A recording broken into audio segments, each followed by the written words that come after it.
Peace, family. What up with y'all? I'm in Dallas right now, in the streets, on my book tour, on another book tour, giving the knowledge out to my people. And I had already decided that I was coming to Dallas before the even, police shooting already happened. So I was already decided. So I don't know. I guess it's just, the spiritual was just telling me it was the right place to come before. But before the police shooting occurred, I had already made the decision to be here. But yeah, right now I'm in these streets, and I just want to speak on the events that's going on right now and just some of the principles that I've already spoken about, and I'm gonna relate them to right now what's going on. First, I want to let you guys look. You got to really look at certain things because, say for instance, the holiday that just passed, Independence Day. Independence Day is really based on, say, George Washington and the Americans fighting against their oppressor, Britain. And we celebrate that. We tell them they're right. You get it? But when an African fights back, it's wrong. But every time a European fights back against his oppressor, he's right. But soon as an African tries to fight back, why is that? So we got to start questioning our mindset.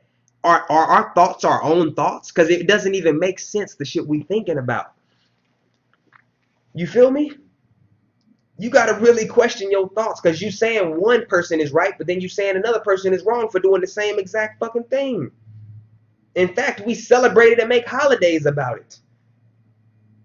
It doesn't make sense. Question your thoughts. Question everything you are thinking.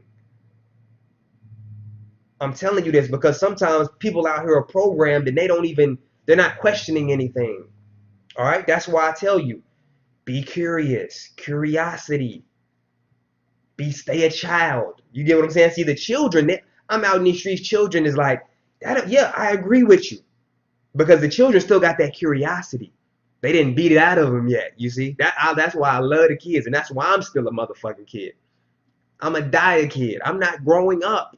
I'm keeping my own mind, my own logic right here. You're not gonna tell me that this water is wet and it's okay, and then when this water gets wet, then you say it's not okay. No, it's gonna be wet across the board. And look, let's just go with the numbers.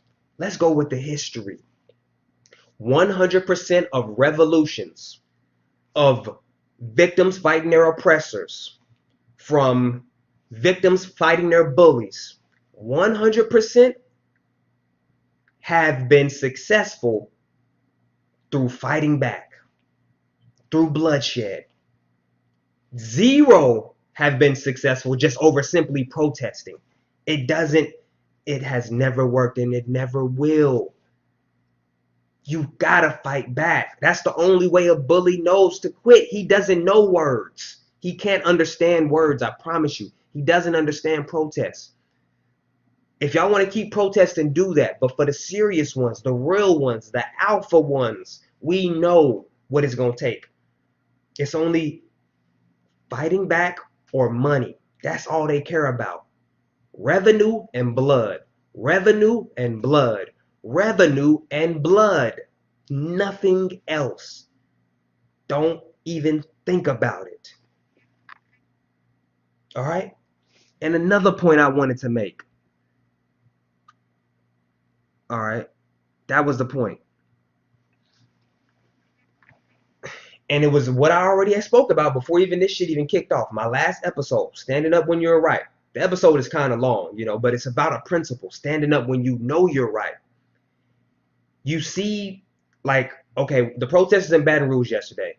I see a woman, she's speaking articulately to the crowd, to her fellow protesters. She's speaking to them, telling them, yo, what we need to do, and they're wrong, and this and that. But you're still repeating the same stuff that we already know. We know the system is wrong. We know they're oppressing us, yada, yada, yada. We know this, okay? When they see this, they arrest those people.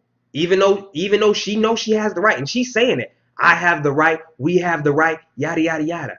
What did I say in my last episode? You know your rights, but then you got to stand on your rights.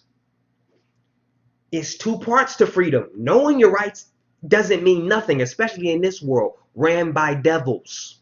You're in a world that's ran by devils. Get this through your head right now.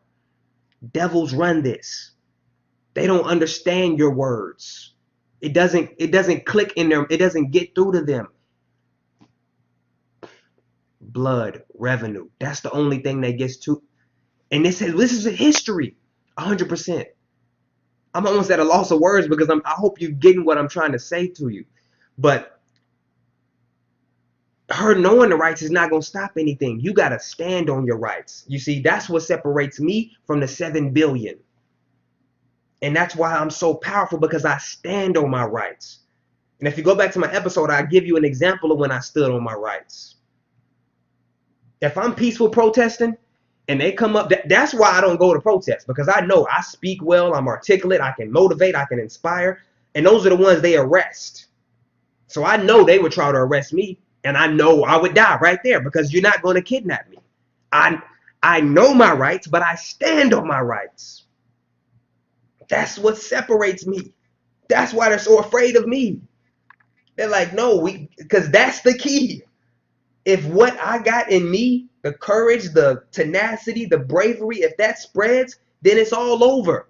Because that's what the revolution is. Once it gets to the point where people stand on their rights, it's not knowing your rights.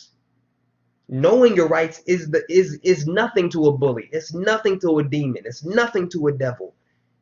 You gotta stand on your rights, just like George Washington did, just like all the other white rebels that they say. You know what I mean? And we celebrate and salute.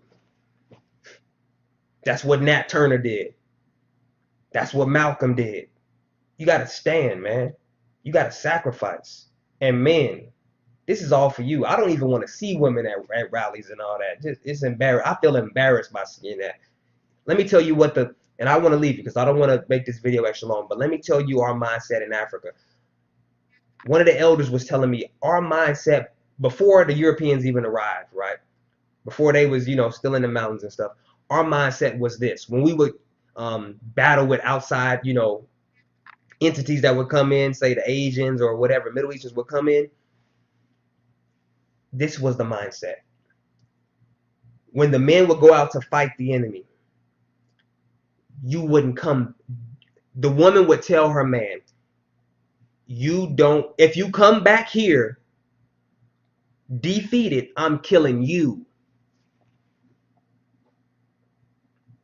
You get what I'm saying? The man knew he couldn't go home. Either he killed his enemy or he died. That's it.